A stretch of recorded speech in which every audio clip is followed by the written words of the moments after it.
hacer la historia sin las contradicciones que lleva a cada época histórica es no hacer historia. Hay que diferenciar historia de memoria. Que lo que más se resiste al cambio es la mentalidad. Queríamos a Cuba y todo lo que iba a hacer era por Cuba. El pasado domingo falleció el intelectual Eduardo Torres Cuevas, uno de nuestros grandes historiadores. No hace mucho pudimos entrevistarlo como parte de una serie no acabada aún, producida por el grupo editorial Nuevo Milenio, de conjunto con el ICAI y con el apoyo del Centro Fidel, y realizada por el grupo creativo Arete.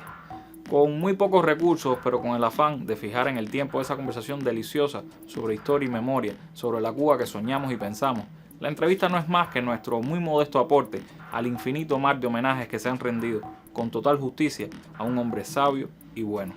Así que subo el volumen para que en su barrio sepan que ya empezó el programa de la contrapropaganda comunista. Porque como le gustaba repetir al doctor, el futuro pertenece por entero al socialismo. Y por eso seguimos luchando. Esto es Con Filo, un espacio para mostrar con todos los matices las noticias, los hechos, las matrices de opinión que circulan en los medios y en las redes sobre la realidad cubana. Vamos a rasgar la costura de la manipulación mediática y adentrarnos en la arista filosa de los acontecimientos.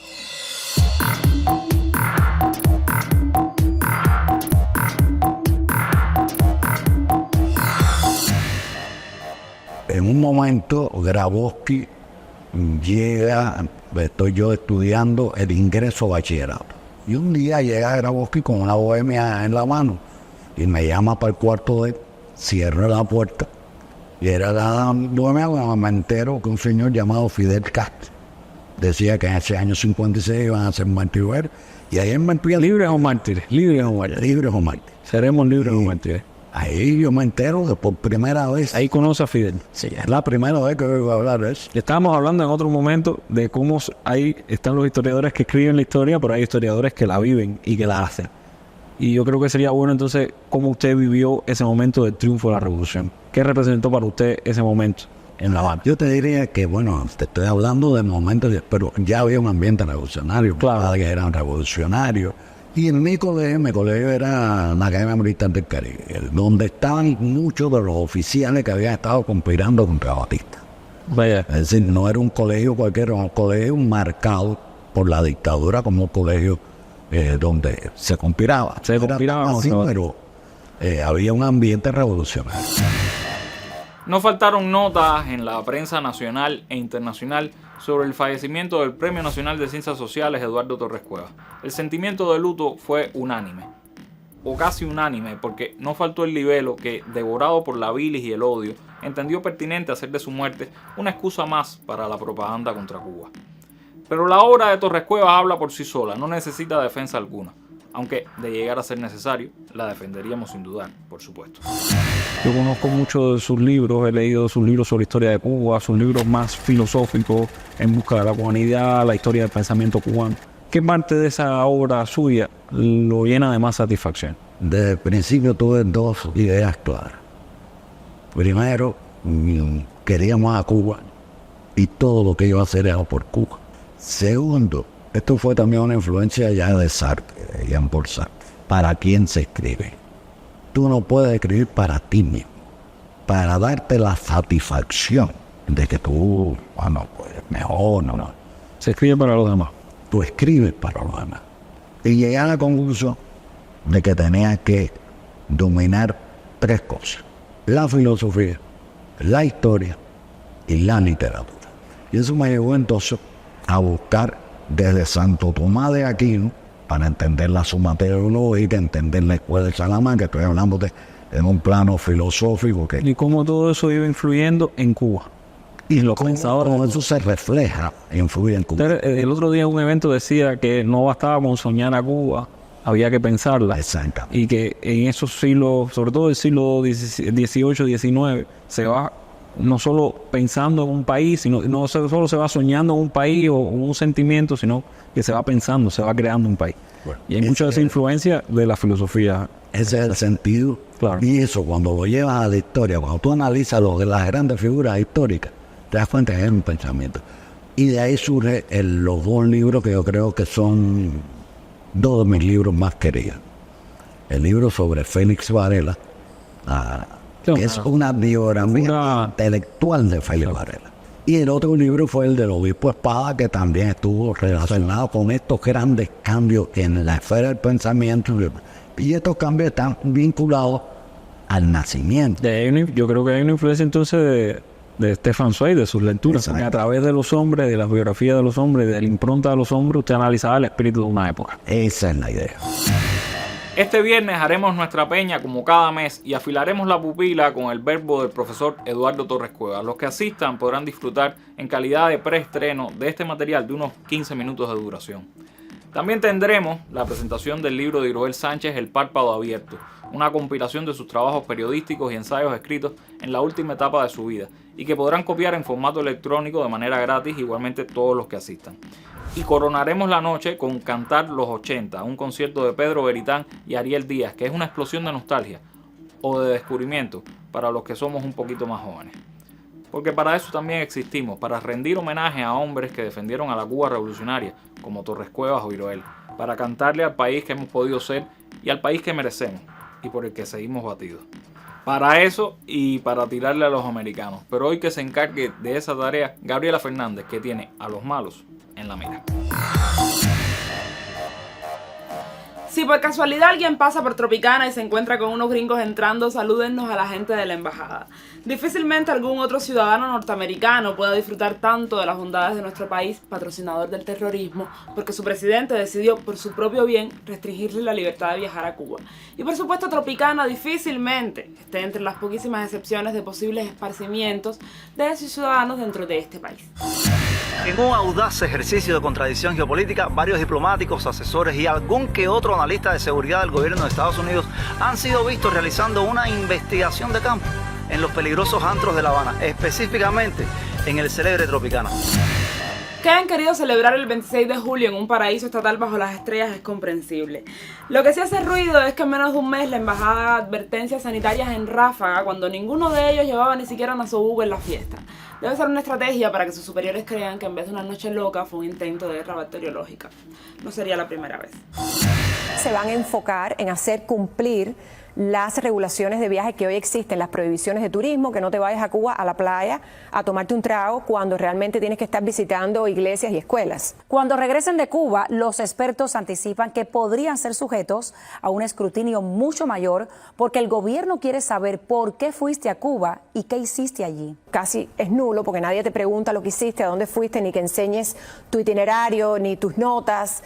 No sé cómo lo van a hacer exactamente, no se dice, pero lo que indica es que sí, que va a haber más cumplimiento. Y mucho cuidado con lo que publicas en redes sociales de tu viaje a Cuba. Yo tendría mucho cuidado con lo que se hace en Cuba, con lo que se publica y tratar de cumplir con lo que está establecido. El memorando tiene una lista de entidades restringidas que incluye hoteles y marinas. Hay que tener cuidado con eso y estar vigilante de no involucrarse con esas entidades o esos hoteles. Hay otras opciones en Cuba. Para ver la lista de lugares en Cuba restringidos por el Departamento de Estado, que fue actualizada el 6 de febrero de 2025, puedes visitar la página del Departamento de Estado, sección Cuba Restricted List.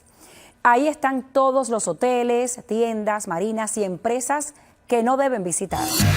Igual, qué bonito que se jueguen la salud y la credibilidad por disfrutar de nuestro país. Esperemos que no tenga ninguna consecuencia. Para ellos ni para nadie, porque lo que sí está feo es que los únicos que asuman el riesgo de pasear por la isla a pesar de los peligros de hepatitis sean Hammer y compañía.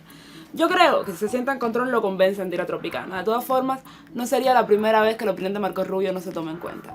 Nos vemos en la mira. ¿Qué insatisfacciones tienes sobre la manera en la que se divulga y se enseña la historia de Cuba hoy y la importancia que eso tiene en definitiva? Bueno, yo te diría que la insatisfacción es casi total. Casi total. Casi total, yo creo que estamos haciendo mal las cosas. Por ejemplo, el cúmulo de errores que aparecen a veces en los medios de divulgación es preocupante. Hay que diferenciar historia de memoria. Esa diferencia es fundamental. La historia es lo que pasó. La memoria es lo que se recuerda de lo que pasó. Cada generación nace como una tabula rasa. No tiene la memoria de su Con la historia 6. pero la historia está aquí. Hacer la historia sin las contradicciones que lleva a cada época histórica es no hacer historia. Si tú coges una línea que es la que te interesa y borras todo lo demás, Estás falseando la historia. has falseado la historia. El estudio de la historia me enseñó ante todo a conocer mejor quién soy. Me hizo más culto, me abrió horizontes. Muchas veces en el arte de enseñar y de enseñar historia al hablar con los estudiantes, uno recibe a veces con una mirada, otras con una frase, la sensación que ha ayudado a que otros encuentren un buen camino. En resumen, me hizo mejor ser humano. Así dijo Torres Cuevas en una entrevista que le realizara Elizabeth Díaz, incluida en este libro, Pasión por hacer y pensar la historia, una compilación de trabajos de y sobre el historiador realizada por Fernando Carr y publicada por el sello de Ciencias Sociales del grupo editorial Nuevo Milenio. A ese ser humano que se hizo mejor y nos hizo mejores con el estudio y la enseñanza de nuestra historia patria, no podemos hacer otra cosa que rendirle homenaje y comulgar con su pasión por Cuba. ¿Qué significa Martí para la obra y la vida de Torres Cuevas? Martí estuvo presente a lo largo de todos mis estudios, en bachillerato, etc. Siempre fue un referente. Yo nunca pensé que me tocara esta responsabilidad de dirigir la oficina del programa martiano, porque Martí se va con humildad. Tú vas a Martí para nutrir, para crecer. Cuando yo entré a esa oficina para sentarme en el lugar donde se había sentado Hernando Hart, me costó mucho trabajo. Usted con su obra, con su larga historia, con sus méritos científicos, ¿por qué escoger Cuba para permanecer a lo largo de toda su vida? Hablando con Pablo Armando Fernández, Pablo Armando es un caso en el cual desarrolló su pensamiento, su obra en Estados Unidos también y vino con la revolución. Pablo tenía una frase que decía: viajar porque se adquiere cultura, pero para nacer y vivir la isla. Y yo estoy seguro que eso que se llama nostalgia, aún con la riqueza y el bienestar, hace un daño tremendo, porque es estar separado de aquellas cosas que te formaron e incluso de aquellas cosas que tú también puedes amar. Todo cubano que ha sentido por Cuba siempre la lleva en el corazón y siempre le llega, lo diga o no lo diga, pero en intimidad, con los ojos cerrados en una cama, Ahí está, pensará. como la historia.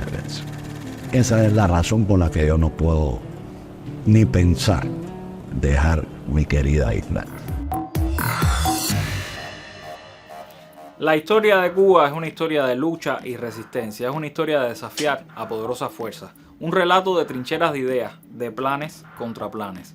Es la historia de un proyecto de nación basado en la justicia social y en la soberanía, que ha tenido que enfrentarse durante siglos a la resistencia de los reaccionarios, de los cretinos, de los sietemesinos, de gente que no entiende a Cuba ni a los cubanos, que no sabe de revolución, de culto a la dignidad plena, de la creencia en la utilidad de la virtud, en el mejoramiento humano.